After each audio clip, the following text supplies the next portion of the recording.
저거 우리 아빠 사진이에요. 태양그룹 회장실에서 인턴 강도연의 말에 회장 장서연은 얼어붙었습니다. 금장 액자 속 남자는 바로 도연의 아버지였습니다.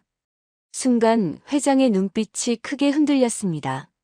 숨을 삼키지도 못한 채 말이 멈춰섰습니다.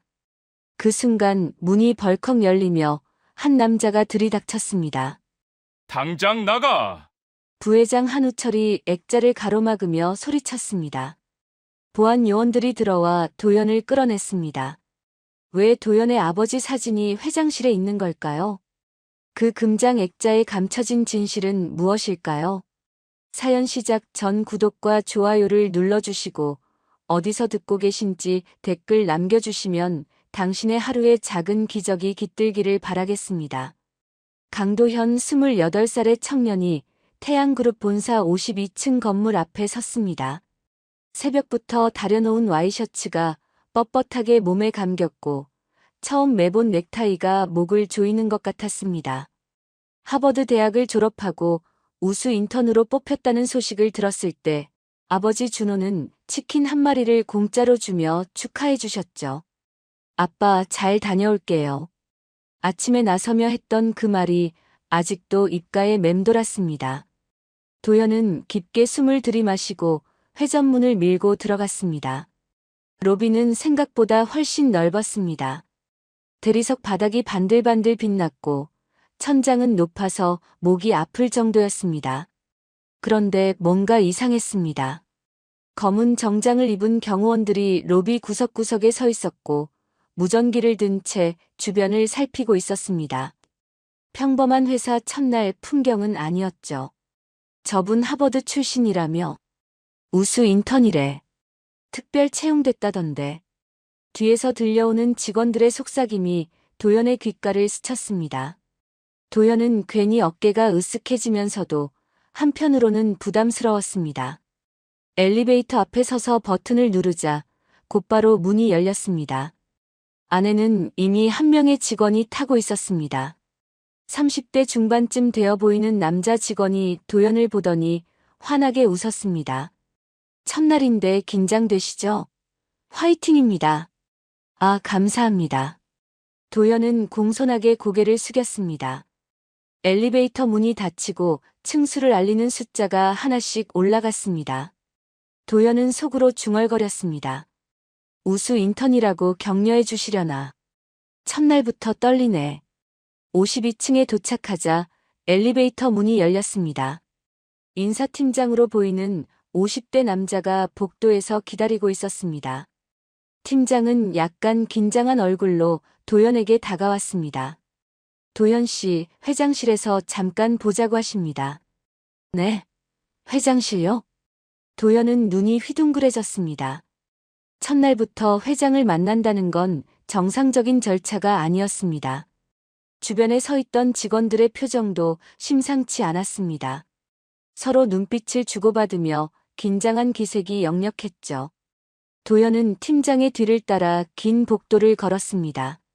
복도 양옆으로 임원실 문패들이 쭉 늘어서 있었습니다. 발걸음을 옮길 때마다 심장이 쿵쿵 뛰었습니다. 손바닥에 땀이 배어나와 바지에 몰래 닦았습니다. 그때 주머니 속 핸드폰이 부르르 진동했습니다. 꺼내서 보니 아버지의 문자였습니다. 첫날 긴장 말고. 아빠가 응원한다. 도연은 입가에 미소를 머금었습니다.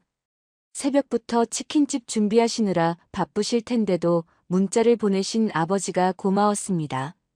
도연은 핸드폰을 주머니에 다시 넣고 앞을 바라봤습니다. 금색 문패가 붙은 커다란 문이 보였습니다. 회장실이라는 글자가 번쩍번쩍 빛났습니다. 도연은 잠시 숨을 고르고 문을 또박또박 두드렸습니다. 들어오세요.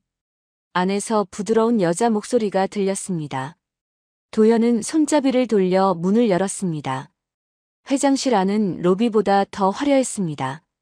대리석 바닥이 거울처럼 빛을 반사했고 천장에는 값비싼 샹들리에가 걸려 있었습니다.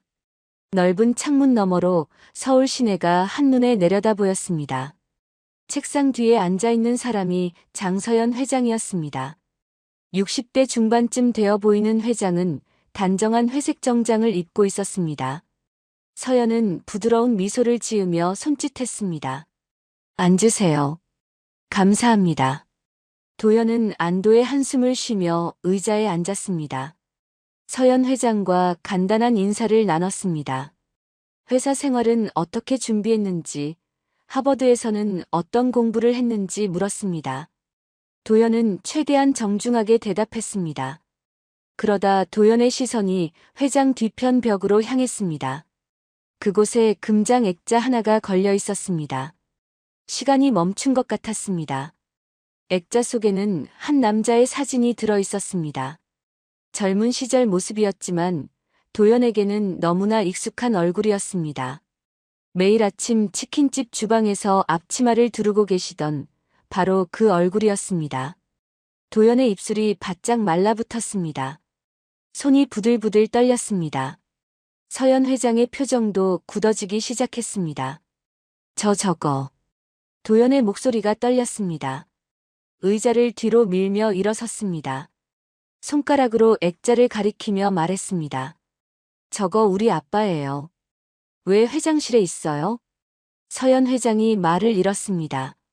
눈빛이 흔들리며 두 손이 파르르 떨렸습니다. 입술을 달싹였지만 말이 나오지 않았습니다. 준호에게 아들이 있었어? 아주 작은 속삭임이었지만 고요한 회장실 안에서는 또렷하게 들렸습니다. 서연의 눈가에 금세 눈물이 고였습니다. 무언가 말하려고 입을 열었습니다. 바로 그때였습니다. 쾅! 회장실 문이 거칠게 열렸습니다. 50대 초반으로 보이는 남자가 성큼성큼 걸어 들어왔습니다. 부회장 한우철이었습니다. 날카로운 눈매에 차갑게 굳은 얼굴이었습니다. 어머니, 무슨 말씀을 하시려는 겁니까?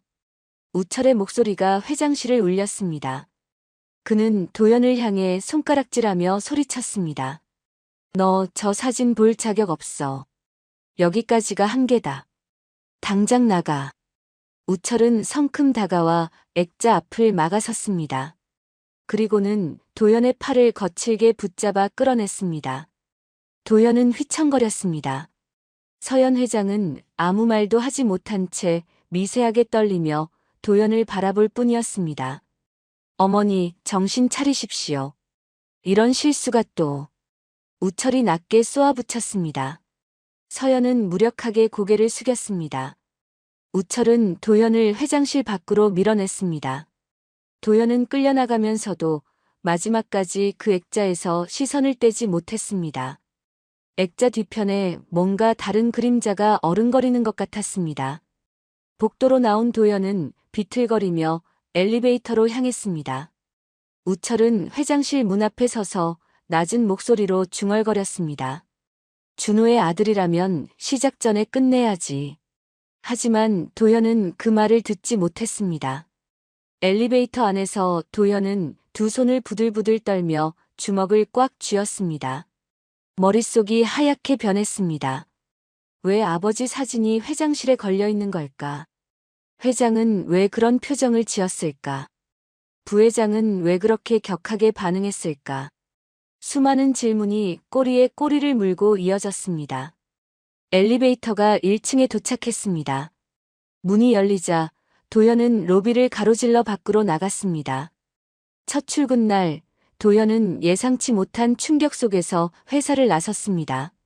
가야 할 곳은 한 곳뿐입니다.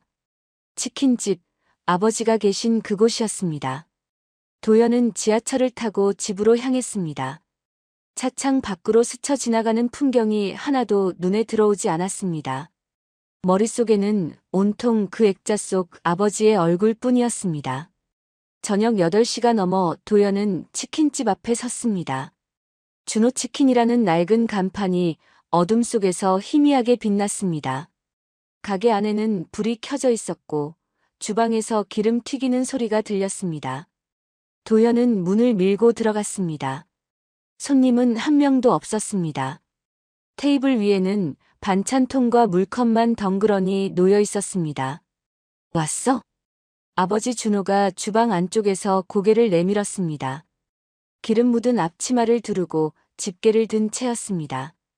평소와 똑같은 모습이었습니다. 배고프지?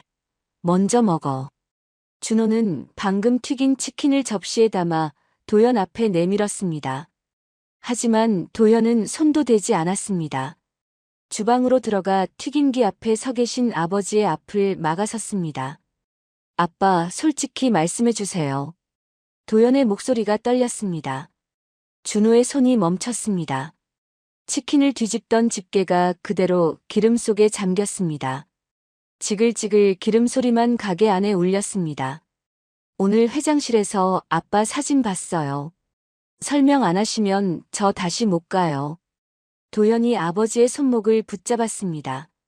준호는 한참을 말없이 서 있었습니다.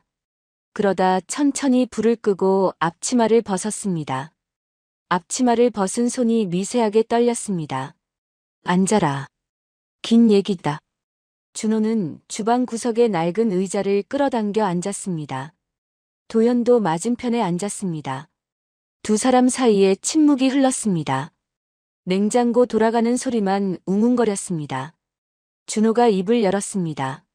난 그 회사에 있었다. 회장님 바로 옆에서 일했어. 목소리가 갈라졌습니다. 도연은 숨을 죽이고 아버지를 바라봤습니다.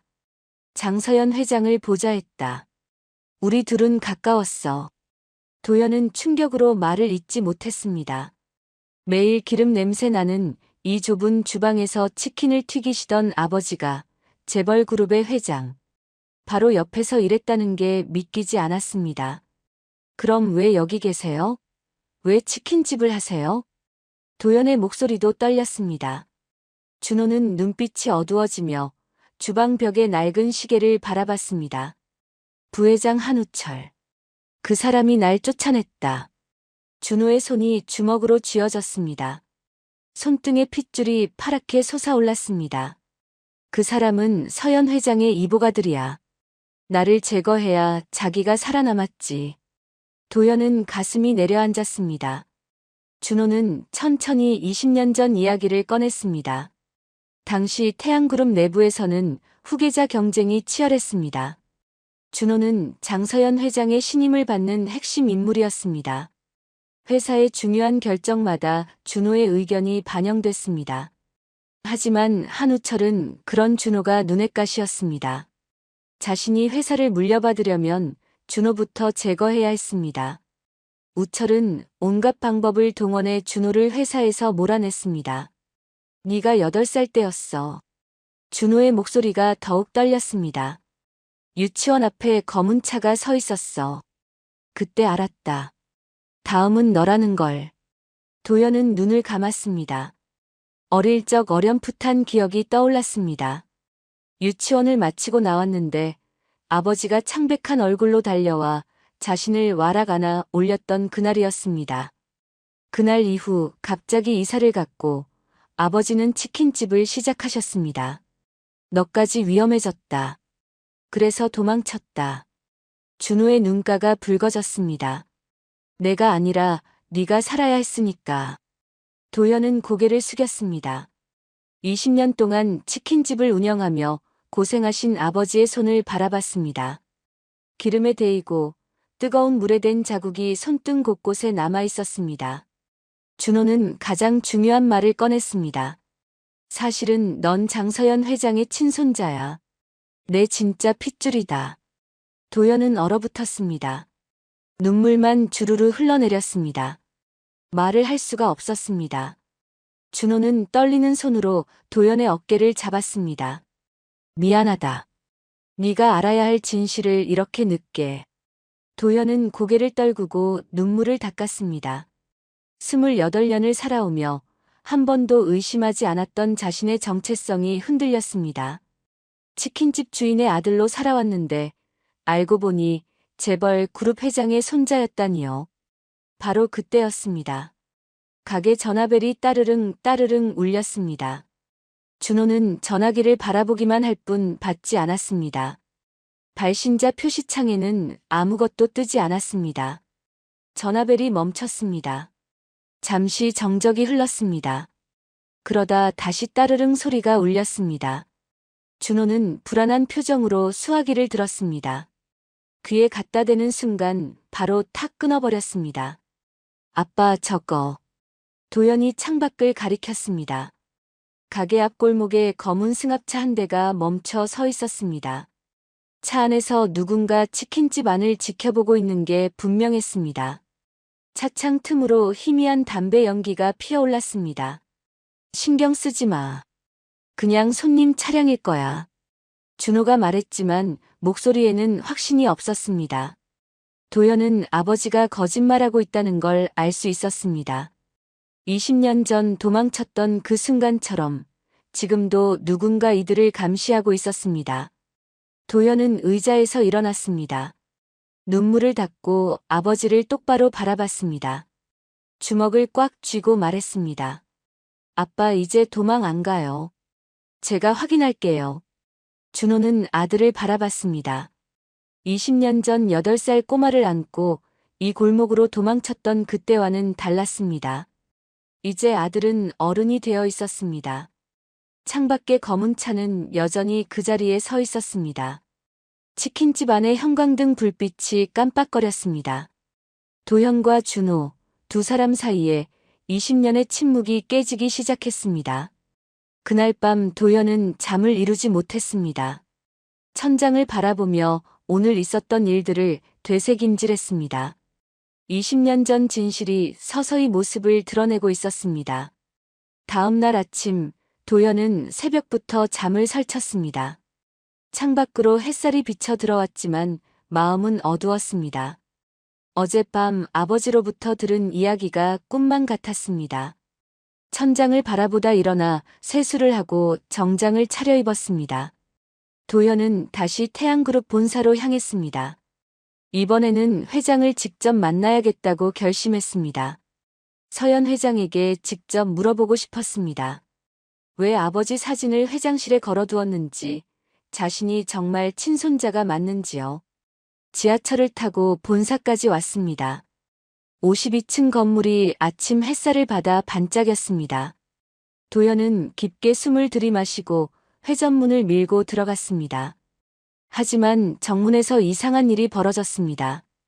어제는 아무 문제 없이 들어갔던 그 정문이었는데 오늘은 분위기가 달랐습니다. 보안 요원들의 시선이 예사롭지 않았습니다. 도연은 어제 받았던 사원증을 꺼냈습니다. 플라스틱으로 된 카드였습니다. 정문 옆에 있는 기계에 카드를 갖다 댔습니다. 어제는 삐하는 소리와 함께 초록 불이 들어오며 문이 열렸었습니다.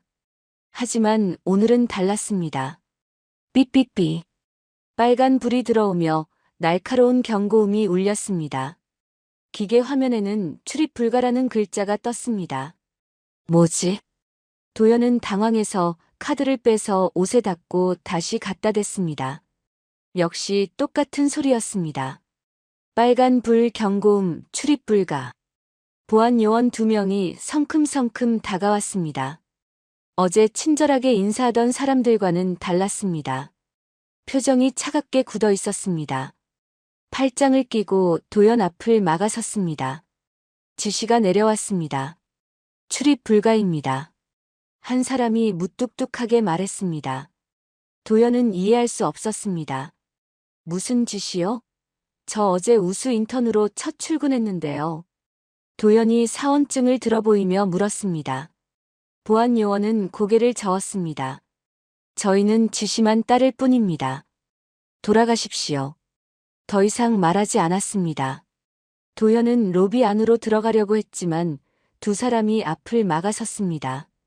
주변 직원들이 수군거리며 도연을 쳐다봤습니다. 손가락질하는 사람도 있었습니다. 바로 그때였습니다.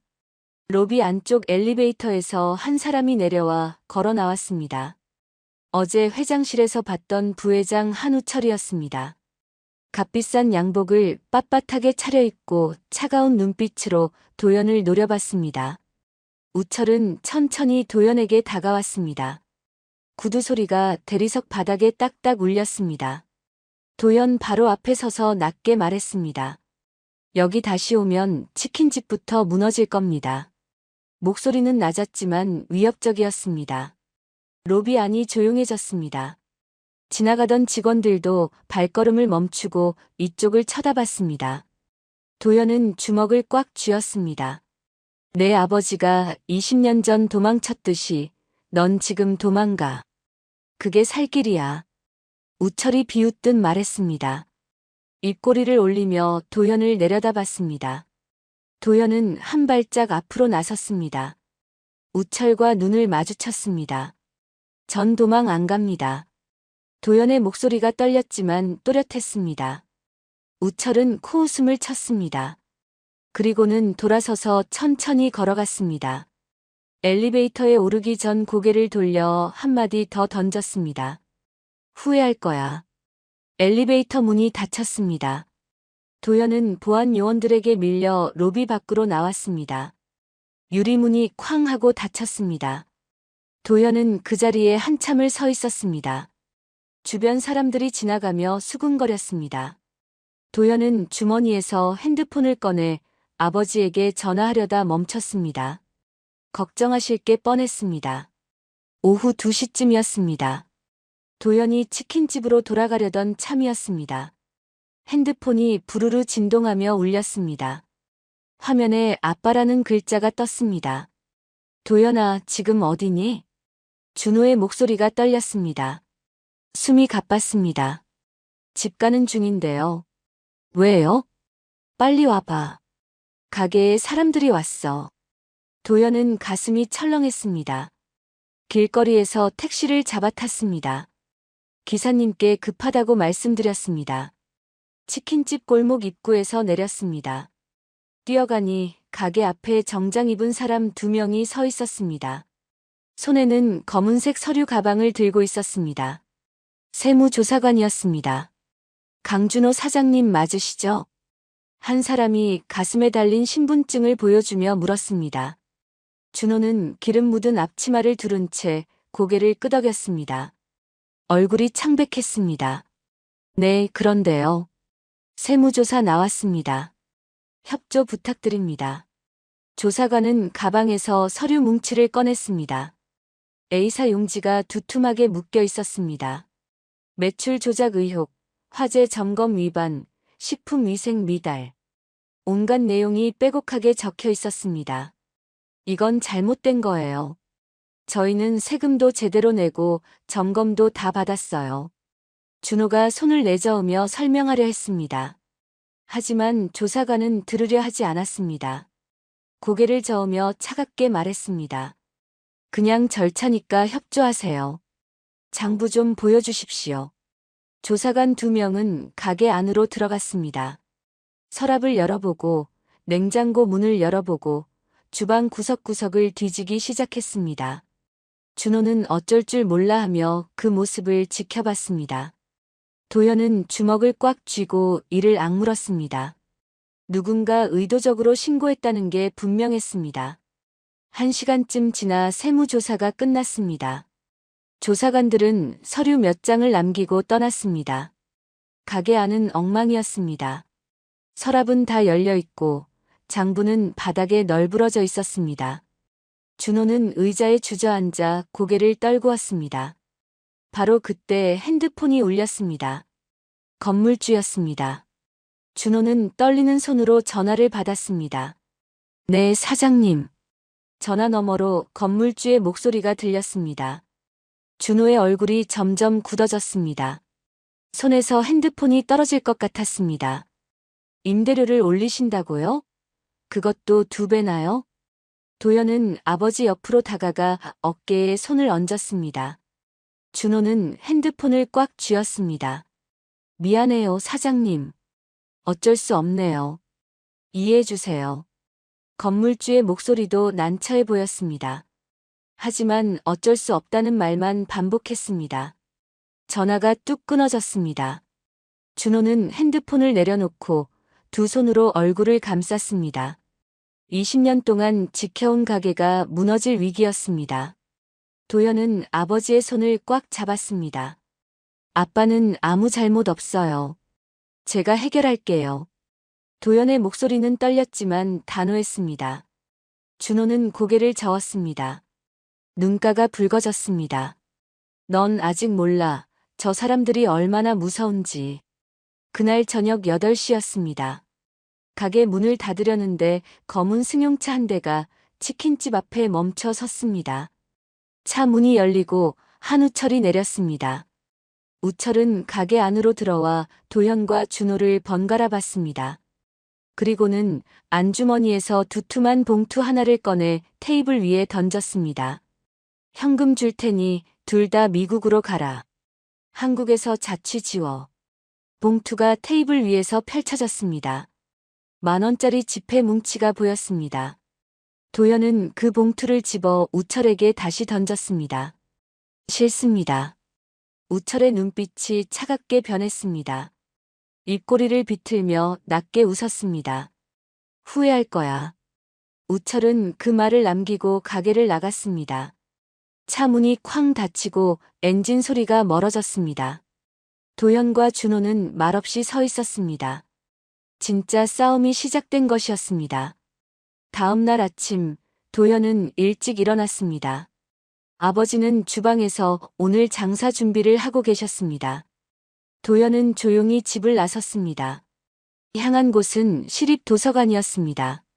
큰 건물 3층에는 오래된 신문을 보관하는 자료실이 있었습니다.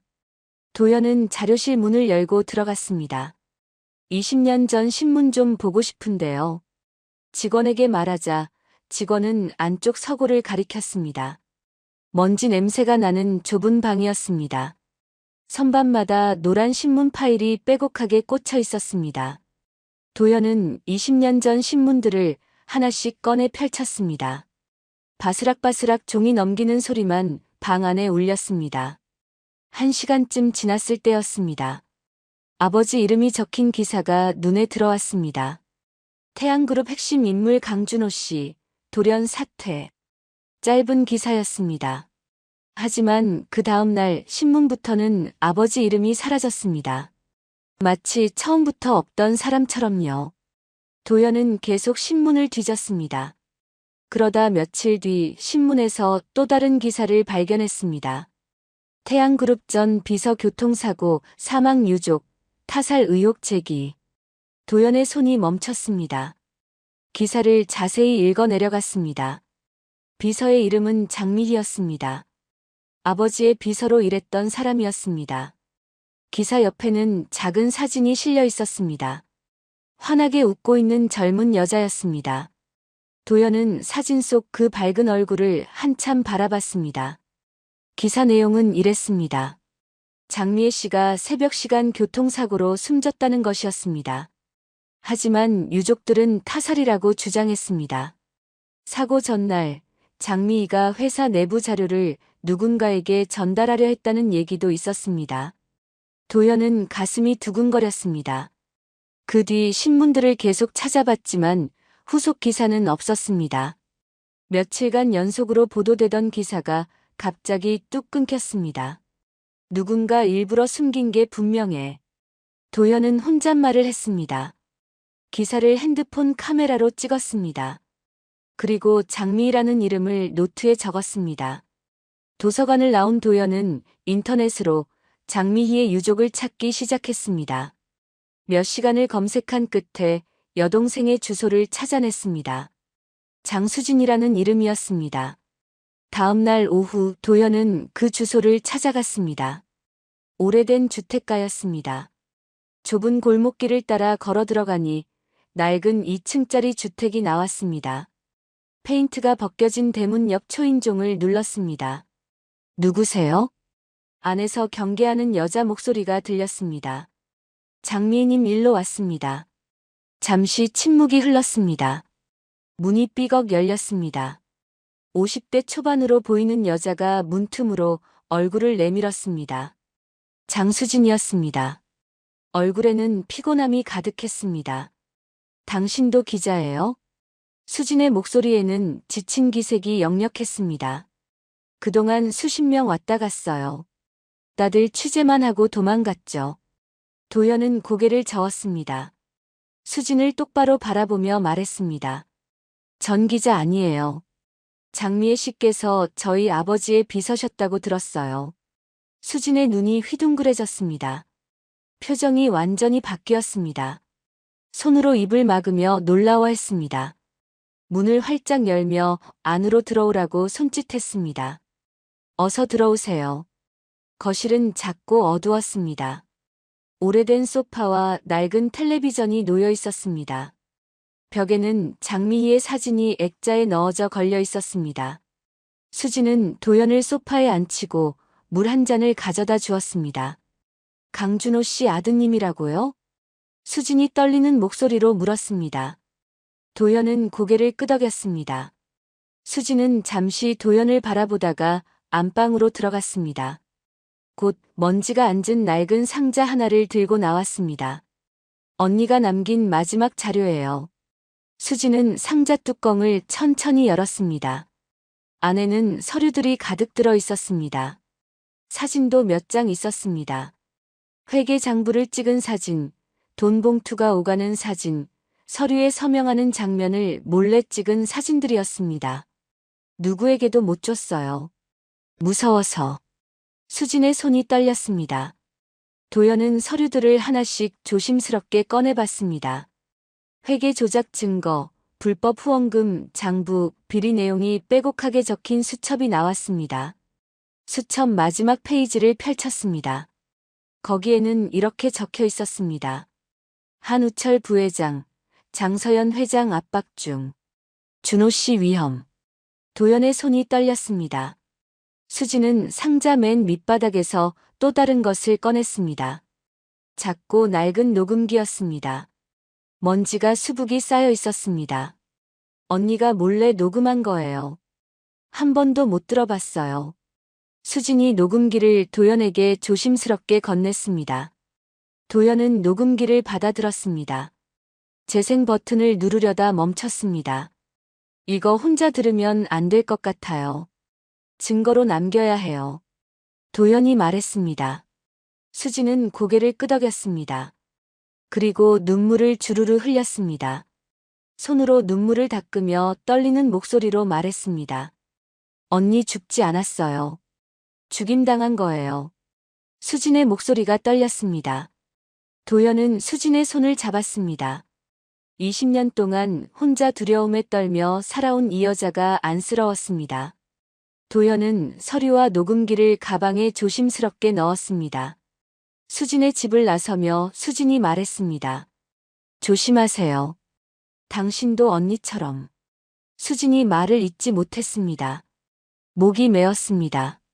도연은 고개를 끄덕이고 골목을 나섰습니다. 집으로 돌아오는 길, 도연의 손은 계속 떨렸습니다. 하지만 이제는 두려움의 떨림이 아니었습니다.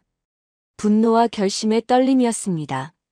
복수가 아닌 진실을 밝히겠다는 결심이었습니다. 그날 밤, 도연은 방 책상에 앉아 받아온 자료들을 하나씩 펼쳐 놓았습니다. 사진, 장부, 수첩, 녹음기. 20년 전 진실의 조각들이 눈앞에 놓여 있었습니다. 도연은 노트를 펼치고 하나씩 정리하기 시작했습니다. 도연은 며칠 동안 자료를 정리했습니다. 장미희가 남긴 서류와 사진, 녹음기까지. 책상 위에 차곡차곡 쌓인 증거들을 보며 결심했습니다. 이제 이것들을 가지고 움직여야 했습니다. 첫 번째로 찾아간 곳은 경찰서였습니다. 도연은 20년 전 장미의 사건을 담당했던 경찰을 찾았습니다. 인터넷으로 검색한 끝에 이름을 알아냈습니다. 김상철 경이었습니다. 하지만 김경희는 이미 서울을 떠나 있었습니다. 지방의 작은 파출소로 좌천되어 있었습니다. 도연은 새벽 기차를 타고 그곳까지 찾아갔습니다. 3시간을 달려 작은 시골 마을에 도착했습니다. 파출소는 시장 골목 끝에 있었습니다. 낡은 2층짜리 건물이었습니다. 페인트가 벗겨지고 간판도 낡아 보였습니다. 도연은 철제 문을 밀고 안으로 들어갔습니다. 안은 좁았습니다. 책상 하나와 파일, 캐비닛 2개가 전부였습니다. 책상에 앉아 서류를 보던 중년 남자가 고개를 들었습니다. 50대 중반쯤 되어 보였습니다. 김상철 경이었습니다. 무슨 일이세요? 김경희는 평범하게 물었습니다. 도현은 가방을 의자 위에 올려놓고 말했습니다. 장미애 씨 사건 말씀드리려고 왔습니다. 그 순간이었습니다. 김경희의 얼굴이 확 굳어졌습니다. 손에 들고 있던 볼펜이 떨어져 바닥에 굴러갔습니다. 얼굴에서 핏기가 싹 가셨습니다. 누구세요?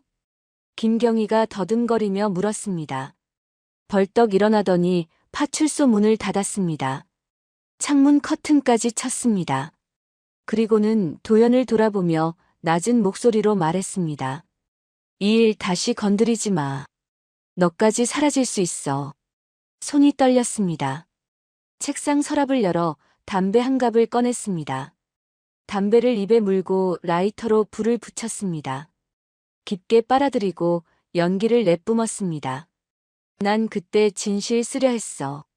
김경희가 창밖을 보며 말했습니다. 근데 위에서 다 막았지. 보고서 다시 쓰라고 했어. 사고사로 처리하라고. 담배를 재떨이에 툭툭 털었습니다. 난 가족 있어. 애들 대학 보내야 해. 미안해. 더 이상 아무 말도 하지 않았습니다. 고개를 돌려 창밖만 바라봤습니다. 도연은 가방을 들고 파출소를 나왔습니다. 첫 번째 시도가 실패했습니다. 기차를 타고 서울로 돌아왔습니다. 다음으로 찾아간 곳은 신문사였습니다. JT뉴스라는 곳이었습니다. 사회부 기자와 약속을 잡았습니다. 기자는 30대 후반의 남자였습니다. 역 앞 카페에서 만났습니다. 커피를 주문하고 자리에 앉았습니다. 도연은 가방에서 자료를 꺼냈습니다. 사진과 장부 수첩을 테이블 위에 펼쳤습니다. 기자는 눈이 반짝였습니다. 사진을 하나하나 넘겨보고 장부를 꼼꼼히 확인했습니다. 수첩을 펼쳐 내용을 읽었습니다. 이거 대단한데요. 특종감입니다. 기자가 흥분하며 말했습니다. 핸드폰을 꺼내 사진을 찍었습니다. 이틀만 시간 주세요. 데스크랑 상의해 보겠습니다. 도연은 희망을 품었습니다. 하지만 이틀 뒤 기자에게서 전화가 왔습니다. 목소리가 풀이 죽어 있었습니다. 데스크가 거부했어요. 광고주 관리 때문이래요. 전화 너머로 한숨 소리가 들렸습니다. 이거 싫으면 우리 부서 다 날아가요. 태양그룹이 광고를 끊는다고 협박했대요. 정말 미안합니다. 전화가 뚝 끊어졌습니다. 두 번째 시도도 실패했습니다. 도연은 법률 상담소도 찾아갔습니다. 시청 건물 2층에 있는 무료 상담소였습니다. 젊은 변호사가 자료를 꼼꼼히 봤습니다. 한 장 한 장 넘기며 고개를 끄덕였습니다. 증거는 있는데 법적 효력은 약해요. 변호사가 안경을 벗으며 말했습니다. 검찰이 직접 움직여야 하는데 이 정도로는 힘들 것 같습니다. 더 강력한 증거가 필요해요. 도연은 주먹을 쥐었습니다. 제도는 막혀 있었습니다. 그날 저녁 도연은 마지막 시도를 했습니다. 서연 회장에게 직접 편지를 쓰기로 했습니다. 책상 앞에 앉아 편지지를 꺼냈습니다. 정성스럽게 한 글자 한 글자 적어 내려갔습니다. 자신이 누구인지, 무엇을 알게 되었는지, 꼭 만나고 싶다는 내용이었습니다. 다음 날 아침 일찍 태양그룹 본사로 갔습니다. 정문에서는 들어갈 수 없으니 경비실을 찾았습니다. 경비에게 봉투를 내밀었습니다. 회장님께 꼭 전달 부탁드립니다. 경비는 봉투를 받아들더니 안쪽으로 전화를 걸었습니다. 누군가와 잠시 통화하더니 고개를 저었습니다. 안 됩니다. 돌아가세요. 봉투를 다시 도연에게 내밀었습니다. 도연이 봉투를 두고 가려 하자 경비가 팔을 내밀어 막아섰습니다. 회장님은 외부 연락 일체 차단 상태입니다. 포기하세요. 도연은 봉투를 들고 발걸음을 돌렸습니다. 회장에게 닿을 방법도 완전히 막혀 있었습니다. 그날 오후였습니다. 치킨집으로 돌아온 도연은 또다시 낯선 사람들을 봤습니다. 지난번 세무조사관과는 다른 사람들이었습니다. 흰 가운을 입은 위생 점검관들이었습니다. 식품 위생 점검 나왔습니다. 점검관 2명이 주방 안으로 들어갔습니다. 온도계를 꺼내 기름 온도를 재고 환기구를 손으로 만져보고 냉장고 문을 열어 안을 살폈습니다. 이 기름 온도계 교정 필요합니다. 환기 시설도 미비하고요. 점검관이 체크리스트에 하나하나 표시하며 말했습니다.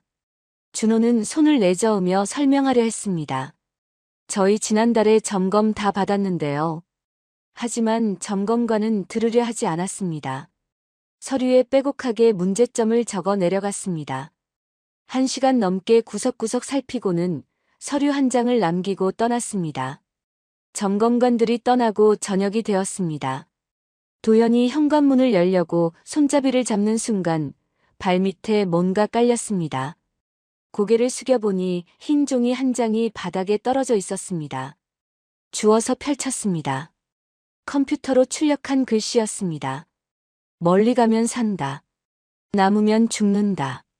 도연은 종이를 구겨 쥐었습니다. 거실로 들어가니 아버지가 소파에 앉아 계셨습니다. 준호는 도연을 보더니 얼른 손에 들고 있던 종이를 허리 뒤로 숨겼습니다. 아빠, 또 뭐 받았어요? 도연이 다가가며 물었습니다. 준호는 고개를 저었습니다. 아니야, 괜찮아. 하지만 목소리에 확신이 없었습니다. 도연은 아버지 뒤로 돌아가 종이를 가져왔습니다. 역시 똑같은 협박 문구였습니다. 도연은 밤늦게까지 잠을 이루지 못했습니다. 책상 앞에 앉아 노트를 펼쳤습니다. 그동안 시도한 것들을 하나하나 적어 내려갔습니다. 경찰, 언론, 법률가, 회장. 모든 길이 막혀 있었습니다. 제도는 막혔다. 이제 사람들에게 직접 가야 한다. 도연은 노트에 그렇게 적었습니다. 새로운 방법을 찾아야 했습니다. 같은 시각, 태양그룹 본사 52층이었습니다. 밤 11시가 넘었지만 회장실에는 불이 켜져 있었습니다. 장서연 회장은 긴 복도를 홀로 걸었습니다. 구두굽이 대리석 바닥에 딱딱 울렸습니다. 빈 복도에 그 소리만 메아리 쳤습니다. 서연은 회장실 문을 열고 들어갔습니다. 불을 켜지 않았습니다. 창밖으로 들어오는 서울 시내 불빛만으로도 실내가 희미하게 보였습니다. 서연은 천천히 책상 뒤로 걸어갔습니다. 그리고 벽에 걸린 금장 액자 앞에 섰습니다. 액자 속 남자가 서연을 바라보고 있었습니다. 20년 전 그대로의 모습이었습니다. 서연은 손을 들어 액자 유리를 쓰다듬었습니다. 차가운 유리가 손끝에 닿았습니다. 준호야. 작은 속삭임이었습니다. 목소리가 떨렸습니다. 손가락으로 액자 속 얼굴을 따라 그렸습니다. 내게 아들이 있었구나. 그 아이가 너를 닮았더구나. 눈가에 눈물이 맺혔습니다. 며칠 전 회장실에서 봤던 도연의 얼굴이 떠올랐습니다. 준호를 빼닮은 그 눈빛, 그 목소리였습니다. 서연은 가슴을 손으로 움켜쥐었습니다. 숨이 막혔습니다. 당장이라도 달려가고 싶었습니다. 준호가 있는 그 치킨집으로, 손자 도연이 있는 그곳으로요.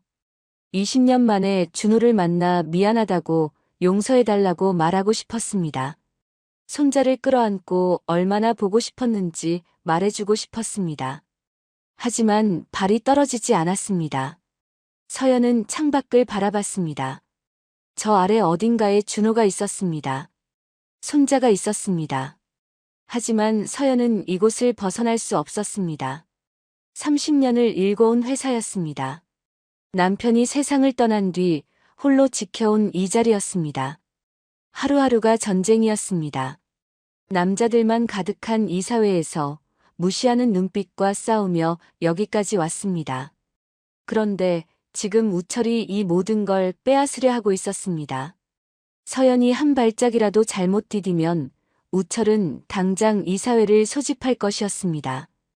회장 자리에서 끌어내릴 것이었습니다. 서연의 눈에서 눈물이 흘러내렸습니다. 손으로 얼굴을 감쌌습니다. 어깨가 들썩였습니다. 소리 없이 울었습니다. 어머니로 살고 싶었습니다.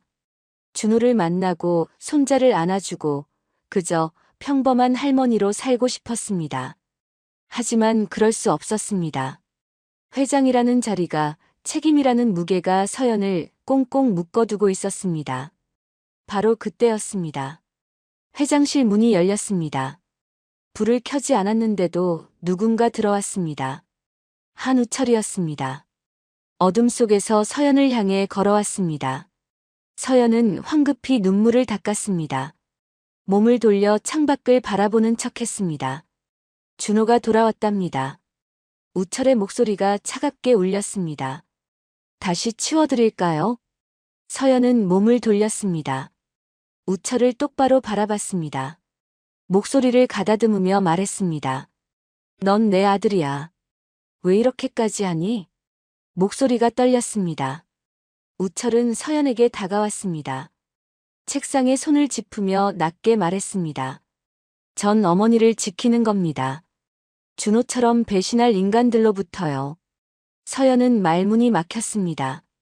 입술을 달싹였지만 아무 말도 나오지 않았습니다. 우철은 서연의 침묵을 확인하고는 회장실을 나갔습니다. 문이 쾅 닫혔습니다. 홀로 남은 서연은 의자에 주저앉았습니다. 두 손으로 얼굴을 감쌌습니다. 어머니의 마음과 경영자의 이성이 부딪혔습니다. 가슴이 찢어질 것 같았습니다. 책상 서랍을 열었습니다. 안쪽 깊은 곳에서 작은 종이 한 장을 꺼냈습니다. 며칠 전 비서가 몰래 전해준 것이었습니다. 도연이 남긴 쪽지였습니다. 서연은 쪽지를 펼쳤습니다. 손글씨로 정성스럽게 적혀 있었습니다. 도망 안 갑니다. 당신이 진실을 말할 때까지. 서연의 손이 떨렸습니다. 종이를 꽉 쥐었습니다. 손자의 글씨였습니다. 만나보지도 못한 손자가 이렇게 용감했습니다. 서연은 종이를 가슴에 안았습니다.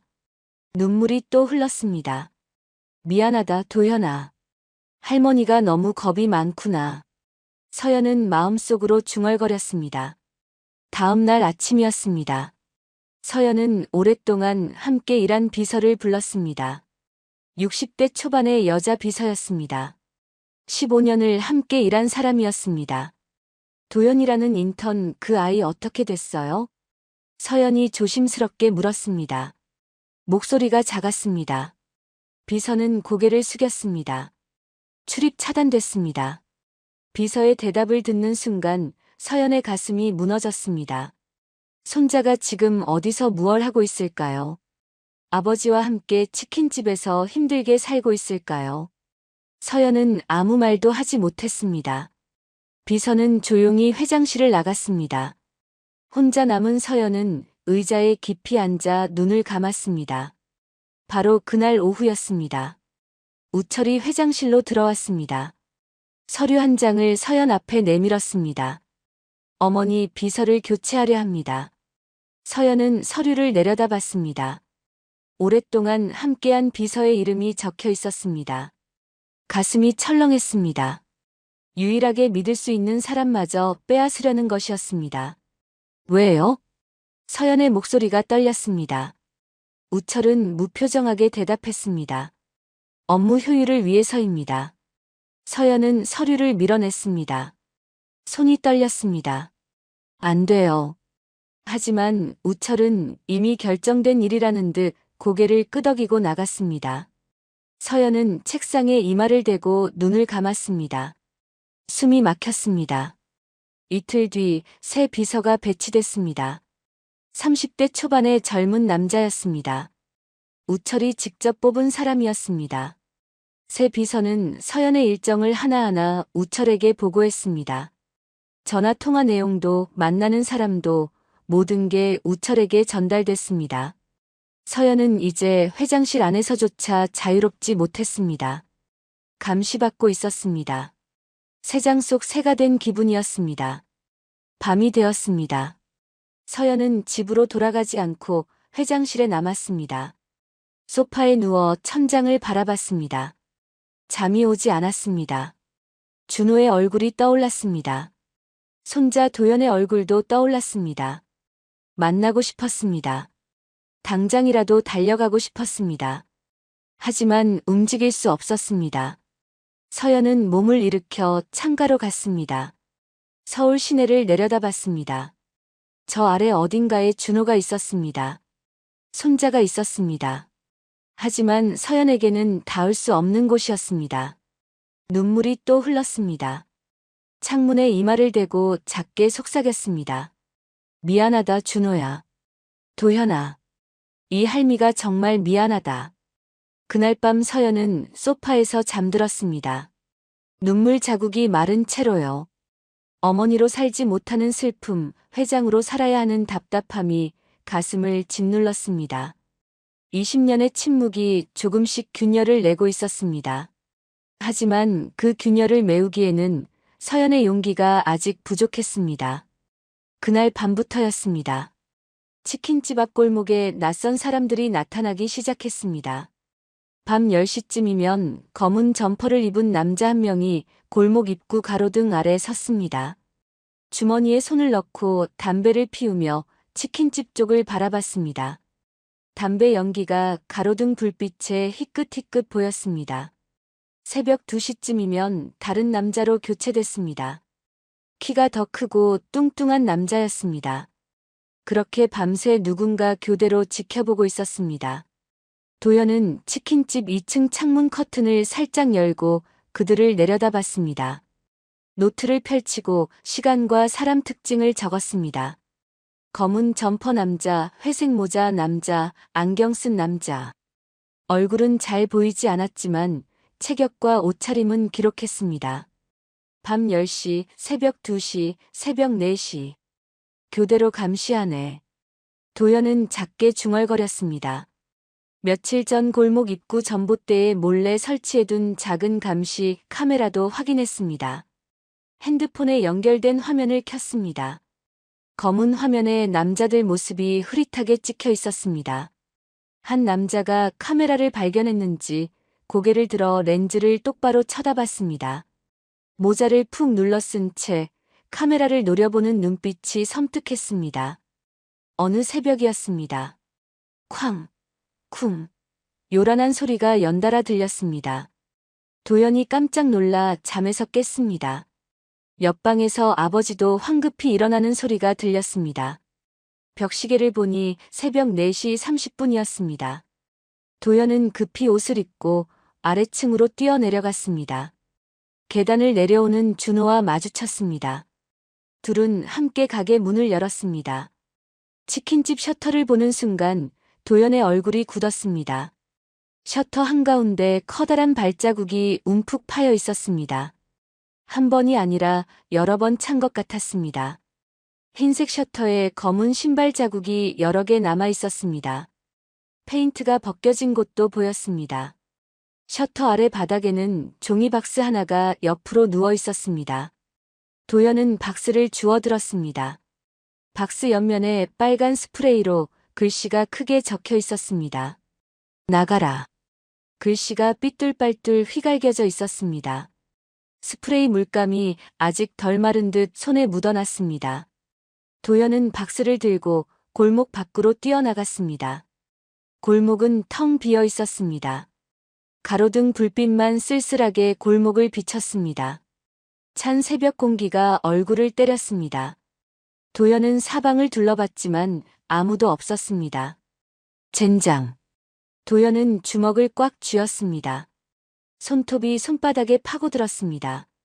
해가 뜨고 아침이 되었습니다. 준호가 가게 문을 열고 셔터의 발자국을 가까이서 살폈습니다.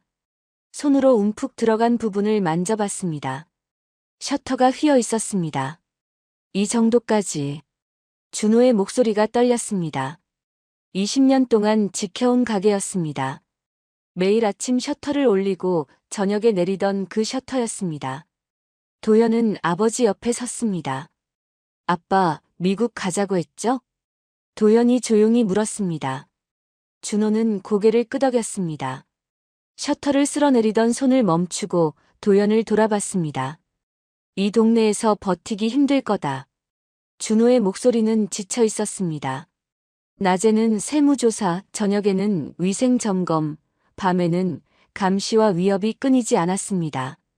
준호는 체념한 표정이었습니다. 하지만 도연은 달랐습니다. 아버지를 똑바로 바라보며 말했습니다.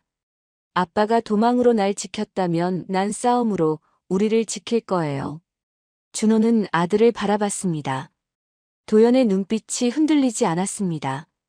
준호가 한숨을 쉬었습니다. 근데 넌 아직 세상이 얼마나 무서운지 몰라. 도연은 고개를 저었습니다. 그래서 더 해야 해요. 아빠 원래 자리 제가 꼭 찾아드릴게요. 도연의 목소리는 단호했습니다. 준호는 아무 말도 하지 못하고 아들의 어깨만 두드렸습니다. 며칠 뒤 밤이었습니다. 도연과 준호가 가게에서 저녁을 먹고 있었습니다. 갑자기 형광등이 깜빡이더니 꺼졌습니다. 냉장고 돌아가는 소리도 멈췄습니다. 정전이었습니다. 치킨집 안이 캄캄해졌습니다. 골목 전체가 어둠에 잠겼습니다.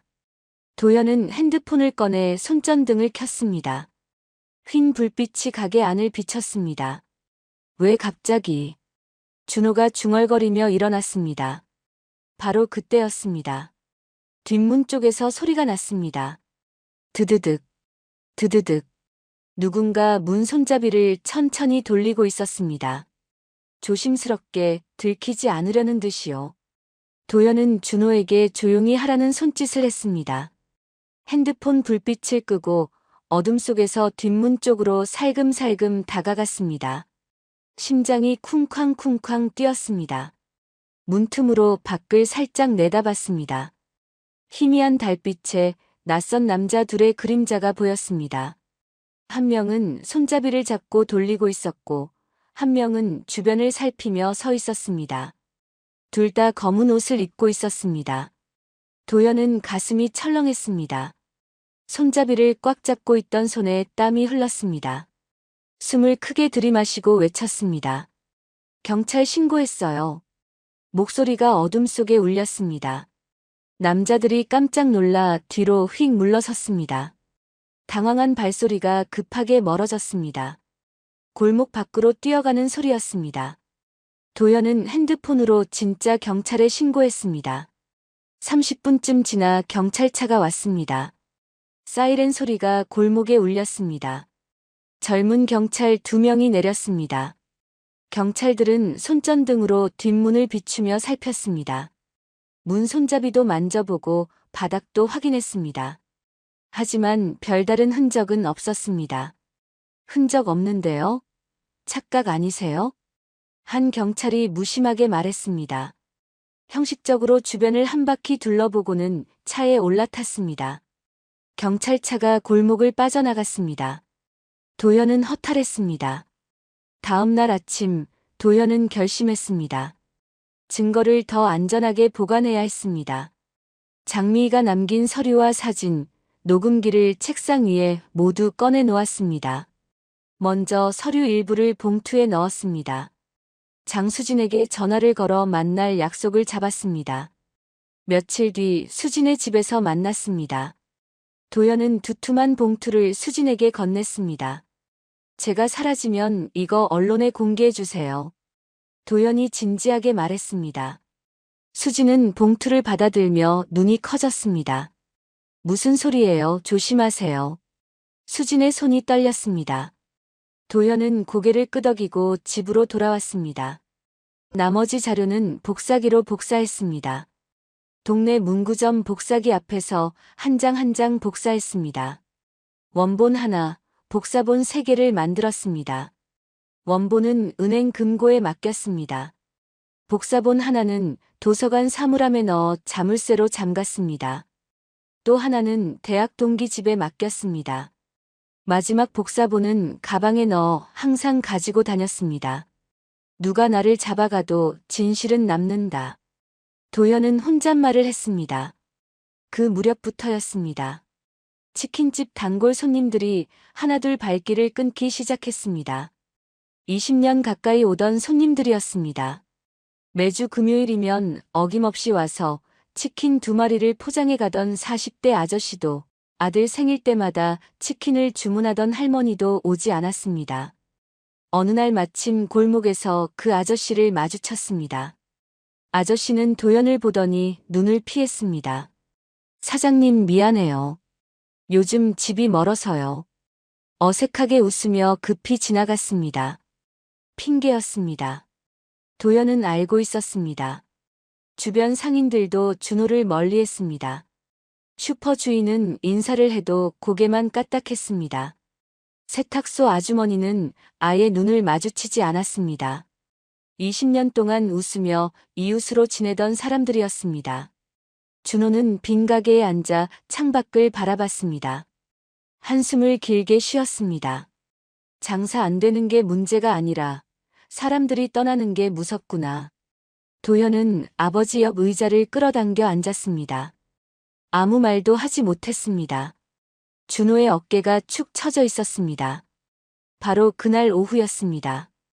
치킨집 문이 딸랑 열렸습니다. 30대 후반으로 보이는 남자가 들어왔습니다. 안경을 쓰고 검은 가방을 들고 있었습니다. 깔끔한 와이셔츠에 청바지 차림이었습니다. 안녕하세요. 윤동혁입니다.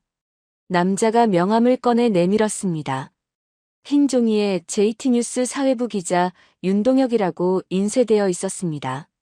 도연이 며칠 전 만났던 그 기자였습니다. 윤동혁은 의자를 끌어당겨 앉았습니다. 도연과 준호를 번갈아 보며 말했습니다. 이 정도면 개인이 막을 선은 이미 넘었어요. 이제 사람들 앞으로 나와야 합니다. 도연은 기자를 바라봤습니다. 윤동혁이 가방에서 노트북을 꺼내며 이어서 말했습니다. 영상으로 직접 알려보세요. 제도는 느려도 사람들은 빠릅니다. 도연은 천천히 고개를 끄덕였습니다. 마지막 방법이었습니다. 그날 밤 도연은 치킨집 셔터를 내렸습니다. 가게 안 형광등을 환하게 켰습니다. 윤동혁이 가방에서 작은 카메라를 꺼냈습니다. 삼각대에 카메라를 올리고 테이블 앞에 세팅했습니다. 작은 조명도 2개 설치했습니다. 조명은 이렇게, 배경은 깔끔하게. 진정성이 중요해요.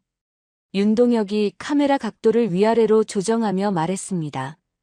도연은 의자에 앉았습니다. 카메라 렌즈를 바라봤습니다. 렌즈가 자신을 뚫어지게 쳐다보는 것 같았습니다. 준호가 옆에서 도연의 어깨를 두 손으로 잡았습니다. 네가 말하는 게 아니라 진실이 말하는 거다. 도연은 눈을 감았습니다. 깊게 숨을 들이마셨습니다. 다시 눈을 뜨고 카메라를 똑바로 바라봤습니다. 윤동혁이 카메라 녹화 버튼을 눌렀습니다. 카메라 위쪽에 빨간 불이 깜빡이며 켜졌습니다. 도연의 눈빛이 단호했습니다. 20년 동안 숨어 살던 치킨집이었습니다. 하지만 오늘부터 이곳은 진실을 말하는 곳이 되려 하고 있었습니다.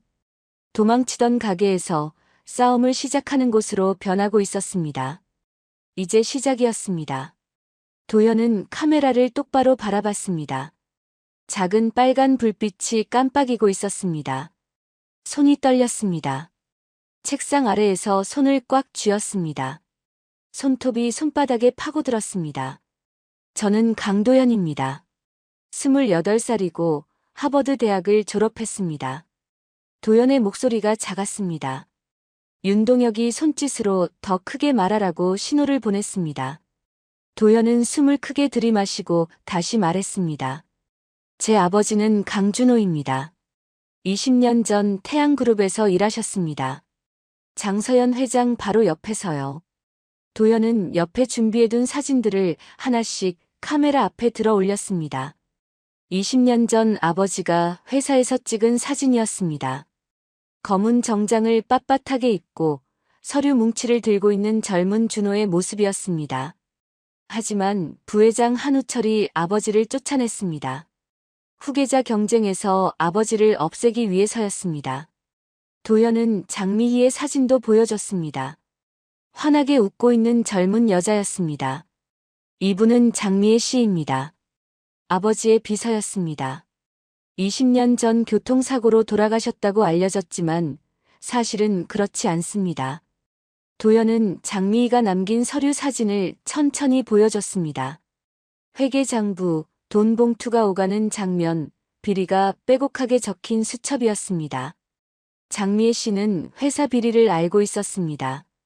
그래서 죽임을 당한 겁니다. 도연의 목소리가 떨렸습니다. 잠시 말을 멈추고 물컵을 집어들었습니다. 물을 한 모금 마시고 숨을 고르고 다시 카메라를 바라봤습니다. 저는 복수가 아니라 기록을 남기려 합니다. 다시는 이런 일이 반복되지 않도록요. 도연은 마지막으로 카메라를 똑바로 바라보며 말했습니다. 눈빛이 흔들리지 않았습니다. 촬영이 끝났습니다. 윤동혁이 카메라 버튼을 눌러 녹화를 멈췄습니다. 도연에게 엄지손가락을 치켜 세웠습니다. 잘하셨어요. 진심이 느껴졌어요. 윤동혁은 카메라를 노트북에 연결했습니다. 화면에 방금 찍은 영상이 나타났습니다. 마우스를 움직이며 영상을 자르고 붙이기 시작했습니다. 불필요한 부분을 잘라내고 사진들이 잘 보이도록 크기를 키웠습니다. 화면 아래에 글자도 넣었습니다. 2시간쯤 지났을 때 영상이 완성됐습니다. 윤동혁이 영상을 인터넷에 올렸습니다. 제목은 간단했습니다. 태양그룹 20년 전 진실이었습니다. 영상을 올린 건 밤 11시였습니다. 도연과 준호, 윤동혁은 치킨집 테이블에 둘러앉아 핸드폰만 바라봤습니다. 아무도 말하지 않았습니다. 숨소리만 들렸습니다. 처음 10분 동안은 아무 일도 일어나지 않았습니다. 화면 위쪽에 뜬 숫자가 고작 5이었습니다. 5명만 봤다는 뜻이었습니다. 도연은 가슴이 철렁했습니다. 하지만 30분이 지나자 달라지기 시작했습니다. 숫자가 100을 넘었습니다. 1분마다 숫자가 올라갔습니다. 150, 200, 300. 숫자가 빠르게 커졌습니다. 500, 800, 1000명. 눈 깜짝할 사이에 1000명이 넘었습니다.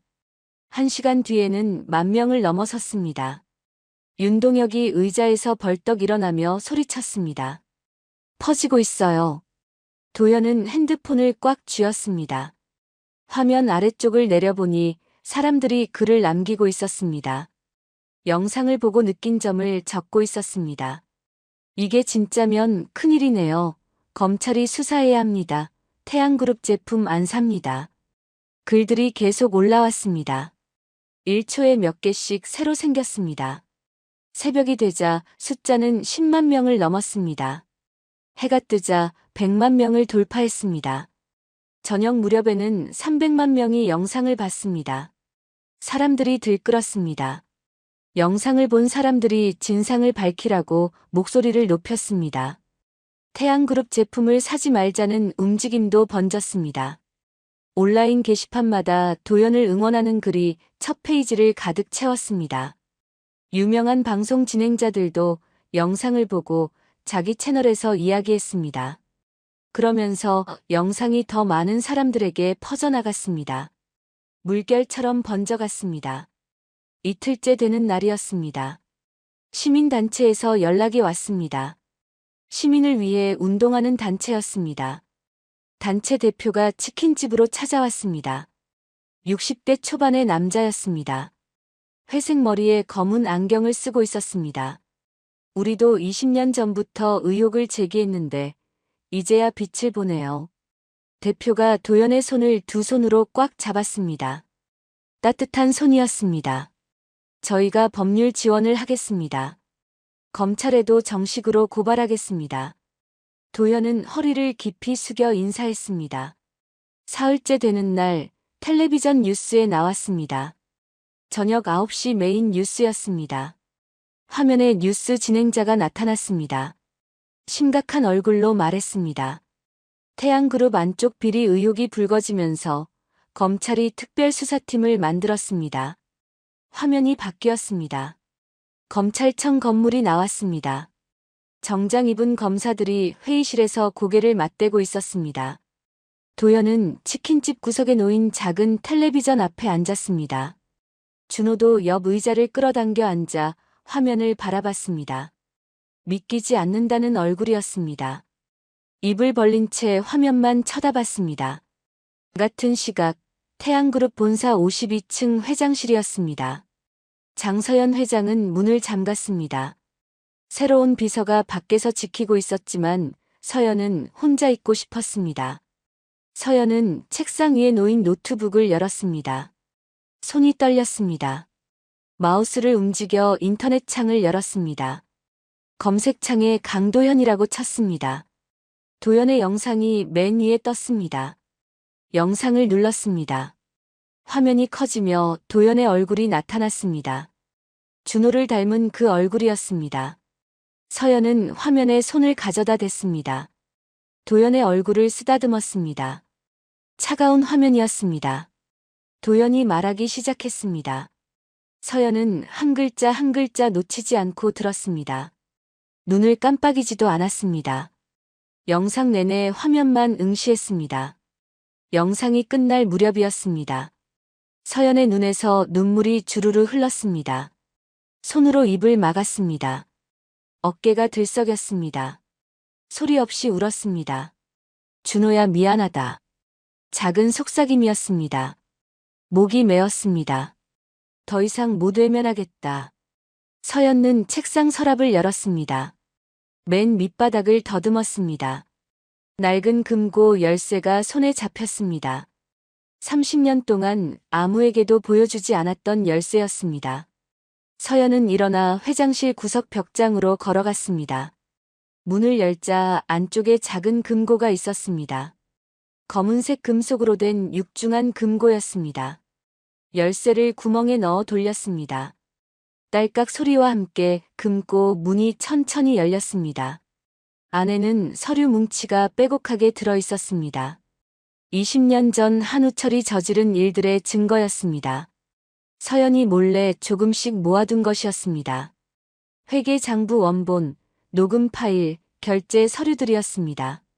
서연은 서류를 조심스럽게 꺼냈습니다. 큰 봉투에 차곡차곡 넣었습니다.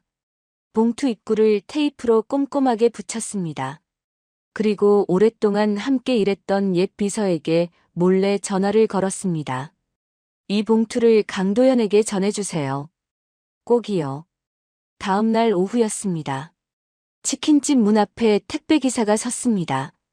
초인종을 눌렀습니다. 도연이 문을 열었습니다. 택배요. 기사가 큰 봉투를 건넸습니다. 발신인 이름은 적혀 있지 않았습니다. 도연은 봉투를 받아들고 안으로 들어왔습니다. 봉투를 뜯었습니다.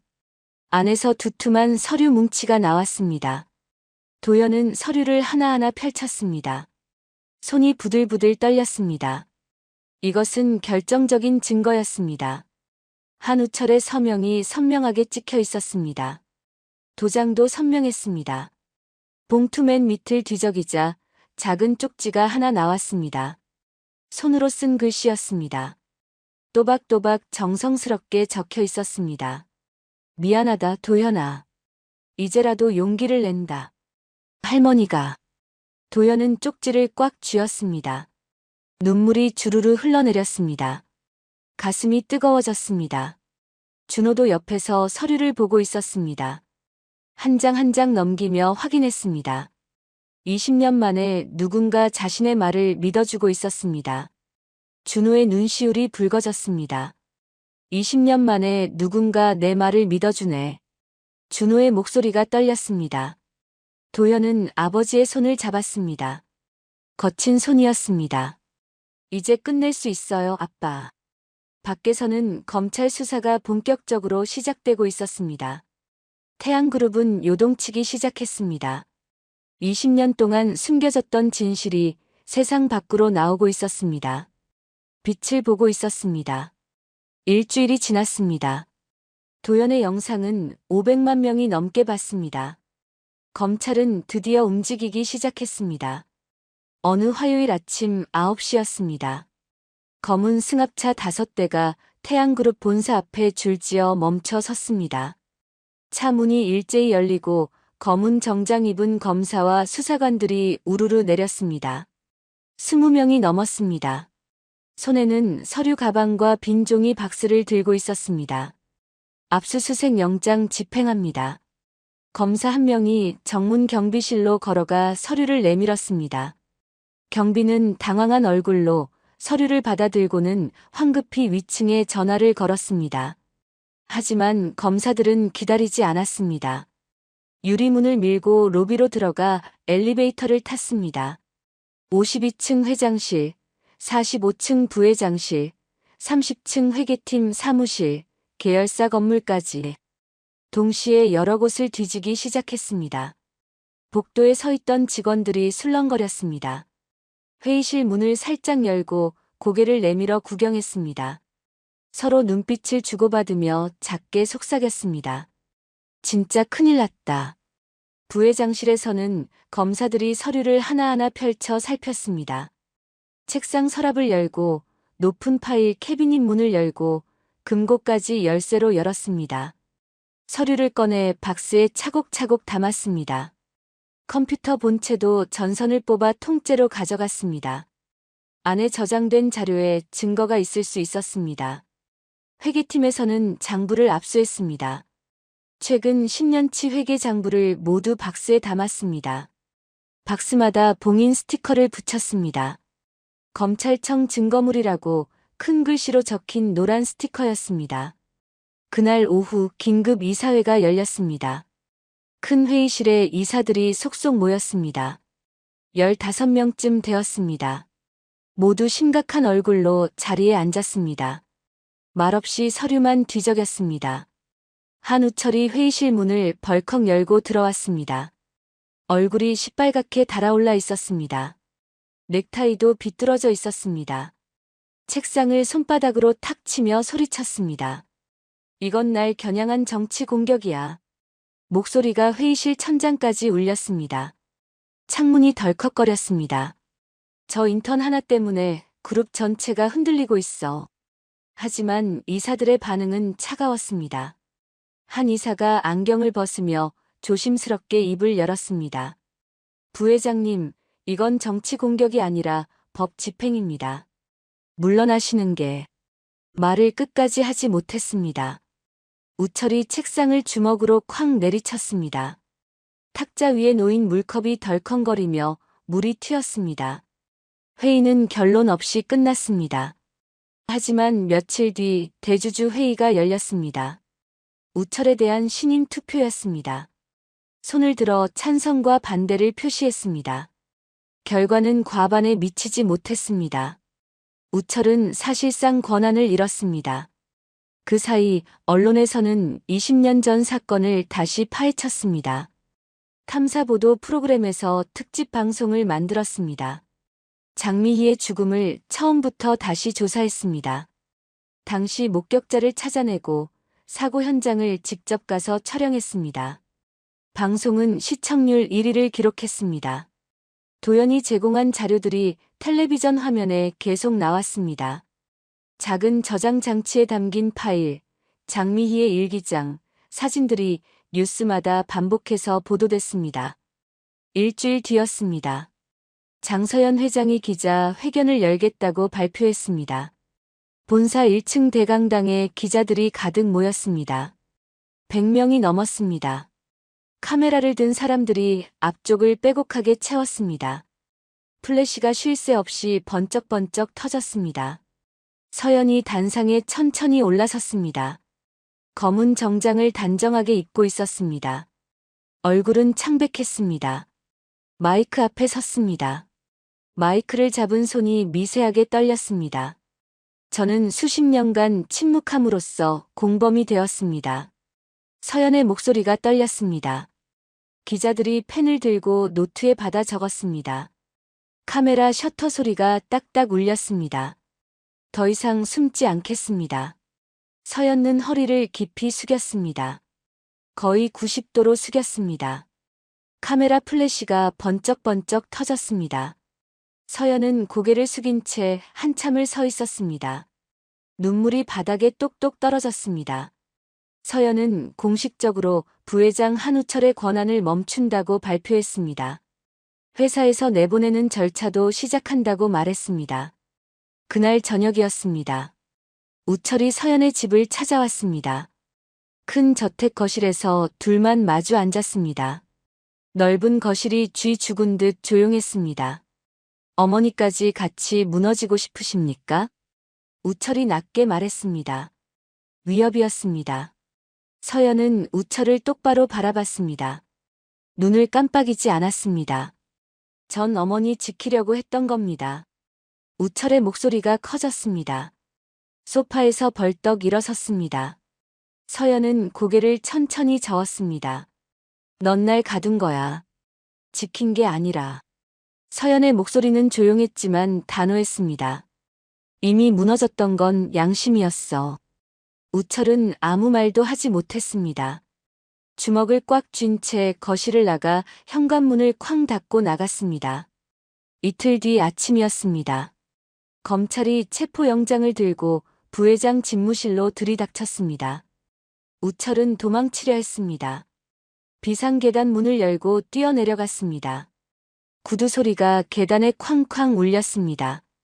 지하 주차장까지 뛰어내려갔습니다. 하지만 주차장 출구는 이미 막혀 있었습니다. 검은 정장 입은 수사관 5명이 팔짱을 끼고 서 있었습니다. 우철은 멈춰 섰습니다. 숨이 가빠 헐떡거렸습니다.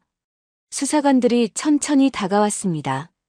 한 명이 허리춤에서 수갑을 꺼냈습니다. 은색 수갑이 형광등 불빛에 반짝였습니다.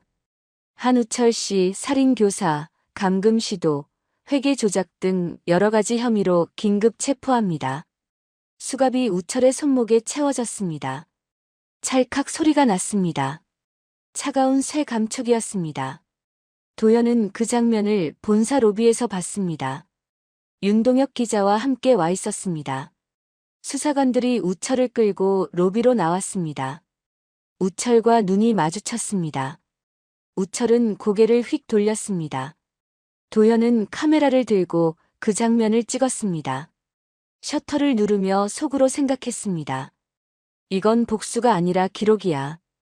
다시 반복되지 않게 남기는 기록. 며칠 뒤 임시 이사회가 열렸습니다. 강준호의 회장 복귀 안건이 상정됐습니다. 투표 결과 만장일치로 통과됐습니다. 모든 이사가 손을 들었습니다. 준호는 20년 만에 다시 태양그룹 본사에 섰습니다. 52층 회장실 문을 열었습니다. 벽에는 여전히 자신의 젊은 시절 사진이 걸려 있었습니다. 준호는 직원들을 회의실에 모아놓고 첫 인사를 했습니다. 저는 도망쳤던 사람입니다. 하지만 이제는 책임지겠습니다. 준호의 목소리는 떨렸지만 힘이 있었습니다. 제가 다시 이 자리에 선 건 권력을 지키기 위해서가 아니라 잘못을 바로잡기 위해서입니다. 직원들이 박수를 쳤습니다. 박수 소리가 회의실을 가득 채웠습니다. 장서연은 경영 일선에서 완전히 물러났습니다. 이사회에 사임서를 냈습니다. 이제 제 역할은 끝났습니다. 서연은 조용히 말했습니다. 대신 도현과 준호의 가족관계를 공식적으로 인정했습니다. 피해자 유가족들에게도 직접 찾아가 사과했습니다. 장미희의 추모비를 세우겠다고 약속했습니다. 잊지 않겠습니다. 도연은 장수진에게 전화를 걸었습니다. 언니 명예 회복됐어요. 전화 너머로 수진의 울먹이는 목소리가 들렸습니다. 고마워요. 정말 고마워요. 며칠 뒤 도연에게 제의가 들어왔습니다. 정식 사회부 기자로 채용하겠다는 제의였습니다. 윤동혁이 다니는 신문사였습니다. 도연은 신문사 사무실 책상에 앉아 있었습니다. 컴퓨터 화면에 편지 한 통이 와 있었습니다. 약자가 보낸 제보 편지였습니다. 도연은 편지를 읽으며 미소 지었습니다. 이번엔 당신 이야기를 기록하겠습니다. 도연은 컴퓨터 자판을 두드리기 시작했습니다. 새로운 이야기를 쓰기 시작했습니다. 또 다른 누군가의 진실을 밝히는 이야기였습니다. 석 달이 흘렀습니다. 계절이 바뀌어 겨울이 왔습니다. 거리에는 크리스마스 장식이 걸렸습니다. 태양그룹은 조용히 변화하고 있었습니다. 뉴스에서는 태양그룹 소식이 계속 나왔습니다. 윤리 경영을 선포했다고 했습니다. 피해자들에게 보상을 시작했다는 보도도 있었습니다. 회사를 투명하게 운영하겠다는 발표도 나왔습니다. 어느 토요일 오후였습니다. 서울 강남의 큰 저택이었습니다. 장서연이 살던 집이었습니다.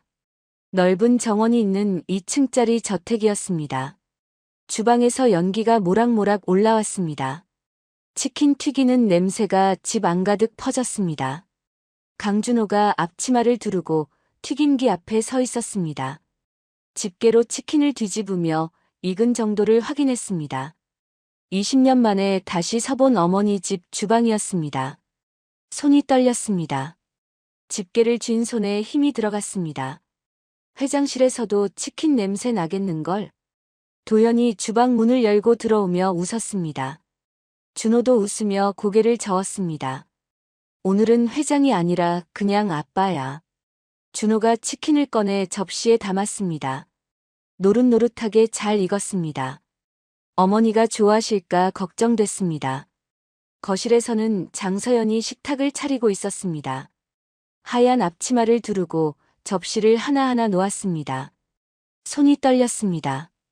접시를 내려놓다가 손에서 미끄러질 뻔했습니다. 황급히 붙잡았습니다. 20년 만에 아들과 손자를 맞이하는 식탁이었습니다. 가슴이 두근거렸습니다. 젊었을 때도 이렇게 떨리지 않았습니다. 도연이 거실로 나왔습니다. 서연과 눈이 마주쳤습니다. 서연은 잠시 망설이다가 의자를 끌어 도연 옆에 앉았습니다. 가까이 앉으니 손자의 얼굴이 더 잘 보였습니다. 준호를 닮았습니다. 늦었지만 할머니로서 허락해 주겠니? 서연의 목소리가 떨렸습니다. 20년 동안 못 해본 말이었습니다. 도연은 서연의 손을 잡았습니다. 주름진 손이었습니다. 손등에 나이 반점이 보였습니다. 따뜻했습니다. 할머니 이제 괜찮아요. 다 지나갔어요. 도연이 조용히 말했습니다. 서연의 눈에 눈물이 고였습니다. 손자의 손을 꽉 잡았습니다. 놓치고 싶지 않았습니다. 미안하다, 도연아. 할머니가 너무 겁이 많았어. 서연의 목소리가 떨렸습니다. 눈물이 볼을 타고 흘렀습니다. 할머니 덕분에 진실이 밝혀졌어요. 용기 내주셔서 감사해요. 도연이 서연의 손을 두 손으로 감쌌습니다. 서연은 고개를 숙이고 울었습니다. 20년 동안 참았던 눈물이었습니다. 준호가 치킨을 담은 접시를 들고 나왔습니다. 큰 접시였습니다. 치킨이 가득 담겨 있었습니다. 식탁 한가운데 조심스럽게 놓았습니다. 세 사람이 식탁에 둘러앉았습니다. 준호, 도현, 서연. 20년 동안 끊어졌던 가족이었습니다. 이제 한 식탁에 앉았습니다. 준호가 치킨 한 조각을 집었습니다. 가장 잘 익은 부분을 골랐습니다. 서연 앞 접시에 조심스럽게 올려놓았습니다. 손이 떨렸습니다. 엄마, 제 치킨 맛 좀 봐요. 준호가 말했습니다. 엄마라는 말을 하는 순간 목이 메었습니다. 20년 만에 하는 말이었습니다. 서연은 숟가락을 든 손을 멈췄습니다. 눈을 크게 떴습니다. 준호를 바라봤습니다. 입술이 떨렸습니다. 엄마라고 불러줘서 고마워. 서연의 목소리가 떨렸습니다. 치킨을 집어들었습니다. 한 입 베어 물었습니다. 고소한 맛이 입 안가득 퍼졌습니다. 하지만 맛을 느낄 수 없었습니다. 눈물이 계속 흘렀습니다. 준호야, 20년 동안 참 많이 기다렸구나. 서연이 눈물을 닦으며 말했습니다. 준호도 눈가가 붉어졌습니다. 고개를 숙였습니다. 엄마, 죄송해요. 20년 동안 연락도 못 드리고. 준호의 목소리가 갈라졌습니다. 주먹을 꽉 쥐었습니다. 도연이를 지키려고 그런 거잖니. 엄마가 미안해. 서연이 준호의 손을 잡았습니다. 거친 손이었습니다. 기름에 데인 자국, 칼에 베인 흔적이 손등에 가득했습니다. 서연은 그 손을 쓰다듬었습니다. 이 손으로 20년을 얼마나 힘들었니? 서연의 눈물이 준호의 손등에 떨어졌습니다. 준호는 고개를 들어 어머니를 바라봤습니다. 엄마 덕분에 도연이를 지킬 수 있었어요. 감사해요. 준호가 말했습니다. 서연은 고개를 저었습니다. 아니야. 엄마가 너를 지켜주지 못했어. 미안하다. 서연이 준호의 얼굴을 두 손으로 감쌌습니다. 20년 전보다 주름이 깊어진 얼굴이었습니다. 하지만 여전히 아들이었습니다. 도연은 두 사람을 바라보며 가만히 앉아 있었습니다. 할머니와 아버지가 화해하는 모습이었습니다. 가슴이 뜨거워졌습니다. 서연이 도연을 돌아봤습니다. 손을 내밀어 도연의 손을 잡았습니다. 한 손으로는 아들을, 한 손으로는 손자를 잡았습니다. 도연아, 네가 아니었으면 할머니는 평생 비겁하게 살았을 거야. 서연이 도연을 바라봤습니다. 눈물이 멈추지 않았습니다.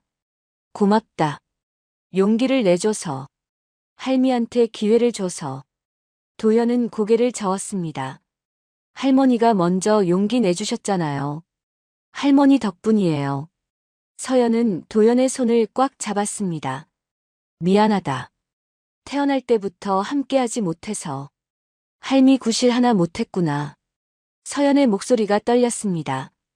도연은 할머니의 손을 두 손으로 감쌌습니다. 이제라도 함께할 수 있잖아요. 앞으로 오래오래 함께해요. 준호가 두 사람을 바라보며 미소 지었습니다. 20년 동안 도망치며 살았습니다. 숨으며 살았습니다. 하지만 이제는 달랐습니다. 우리 이제 숨지 말자. 준호가 말했습니다. 목소리에 힘이 있었습니다. 세 사람은 손을 맞잡았습니다. 준호의 거친 손, 도연의 젊은 손, 서연의 주름진 손이 포개졌습니다. 따뜻한 온기가 전해졌습니다. 식탁 위 치킨에서는 김이 모락모락 올랐습니다. 식사를 시작했습니다.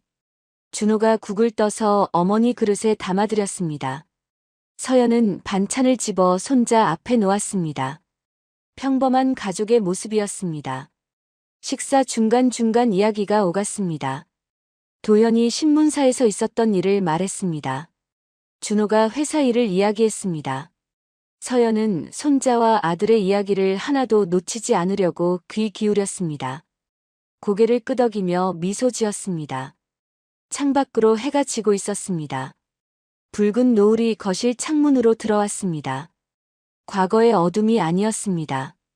새로운 시작의 빛이었습니다. 식사가 끝나고 설거지를 함께 했습니다. 서연이 그릇을 닦고, 준호가 물기를 닦고, 도연이 제자리에 정리했습니다.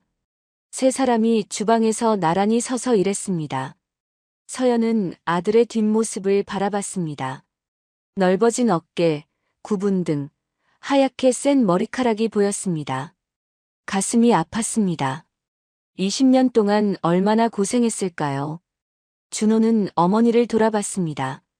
눈이 마주쳤습니다. 서연이 미소 지었습니다. 준호도 웃었습니다. 말없이 서로를 바라봤습니다. 20년의 빈자리가 조금씩 채워지고 있었습니다. 밤이 깊어갔습니다. 도연은 저택 2층 방에서 잠자리에 들었습니다. 창문을 열자 차가운 겨울바람이 들어왔습니다. 하늘에는 별이 반짝였습니다. 도연은 이불을 덮고 눈을 감았습니다. 머릿속에 오늘 저녁 식탁이 떠올랐습니다. 할머니의 눈물, 아버지의 미소, 함께 손을 잡았던 순간. 도망치던 삶은 끝났습니다. 이제는 걸었습니다. 세 사람이 함께 걸었습니다. 숨지 않고 떳떳하게 앞을 보며 걸었습니다. 도연은 편안한 얼굴로 잠들었습니다. 창밖에서는 첫눈이 내리기 시작했습니다. 하얀 눈송이가 조용히 내렸습니다. 새로운 계절이, 새로운 삶이 시작되고 있었습니다. 도망치던 삶은 끝났습니다. 이제는 걷습니다. 세 사람이 함께.